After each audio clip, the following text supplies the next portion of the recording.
کتونکو الف خان شیرپو ویلفیر فاونډیشن په دغه رمضان المبارک کې د خپل وس مطابق د دغه بې وسه بې کسه بې څوکه خلکو سره تعاون جاري ساتلی دی. خو زما شاته دا تاسو زنانه ګورئ نو دې کې د پېښور زنانه خو هم دي او ته راشه دې خواته دا چې کوم دی د ده په کور کې 15 مازوره دي 15 مازوره او انشاءالله دله به زه واده م کوم ډېر زر ده چې دله به زه واده م کوم 15 مازوره 3 ورته پېغلې خویندې مازوره لیونۍ او دوه د ده بچي داسې ده که نه بلکل روجې نه مخکې سودا وړې وه که نه او جی په هغې څه ګزاره وشوه په هغې یو ګزاره وشوه جی اوس څه وی محسوس یم جی مور را لېږلې مې که سودا مو دی دله درکړم داسې دله درکړی او جی صحیح ده ښه دا واله ګرانو کتونکو دله ما دا ګوتۍ ورکړله او دا ګوتۍ چې کومه ده دا 1400 روپۍ دي 1400 روپۍ دي ښه منګه بیګا چې کوم د 1,20,000 روپو سودا دغه کړې وه نو دې ګوتۍ باندې موږ حساب وکړو چې چاڼه پکې په 400 روپۍ باندې کیلو ده. ښه مور یې کوم ځای نه راځي ترنو پارم ده ښه او دې ګوډۍ دا چپړې شلېدلې وې که نه دا ورسره نوسۍ ده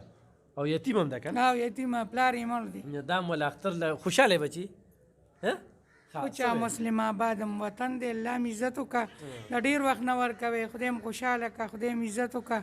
الله دله ژوند درکړه دا لږ څه په ډېر څه قبول دي خوشحاله خو یې که او الحمدلله الذي خلق الموت بیا به راشو بیا به راشو صحیح ده دا واله که خیر دا انشاءالله واله تعالی ښه الله م خوشحاله کړه تاسو هم ځل دی زما دا بل ورځ مې یو ټینګې غوړي دې راکړو او رالې رجم راکړې خدای له ژوند درکړه خوس راکړو چې سودا بیخي نه وه نه لور ته ما ویم زه ځمه چې ما له اوچه سودا راکړي غوړي راکړه شته خو وړو راکړه صرف نشته اوچه سودا د څو راکړه کالونو راځي دا زما 4م کال دی انشاءالله چې خاوند مې بیمار هغه وخت نه تا ما ته سودا شروع کړې ده او انشاءالله اوس هم راکړې بیا هم راکړې دا له خدای ژوند درکړي نه مړ دې وکړي او د درېیمه روژه چې راله نو دی کال برابر شو کال یې برابر ښه تاسو یې کوم ځای موږ د 400 یو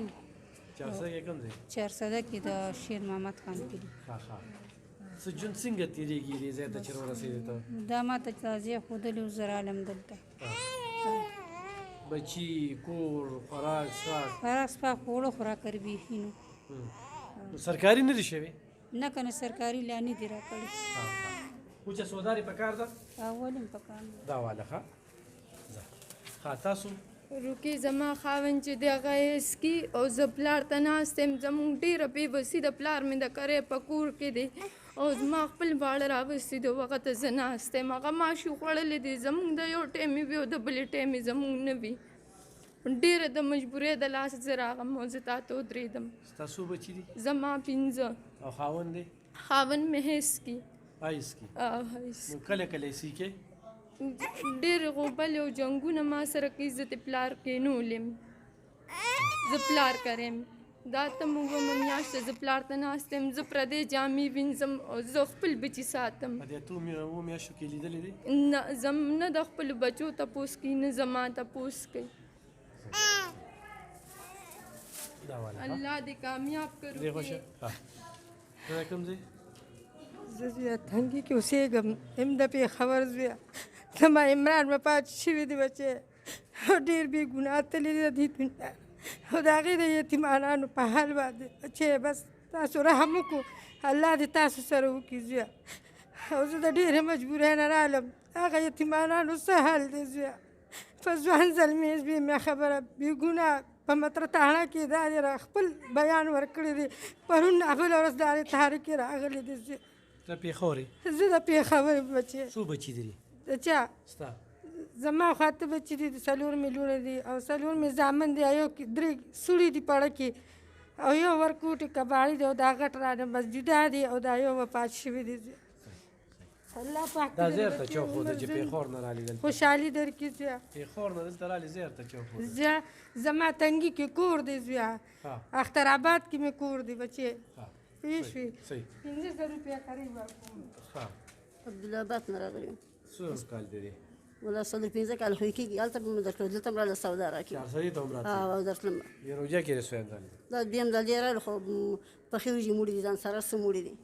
او په لومبني ځل یې څه وړي او پړومبه دې وړه راکړي دي وړه مې درکړې او پخې وریجې هم ډوډۍ ده دا هم واله ښه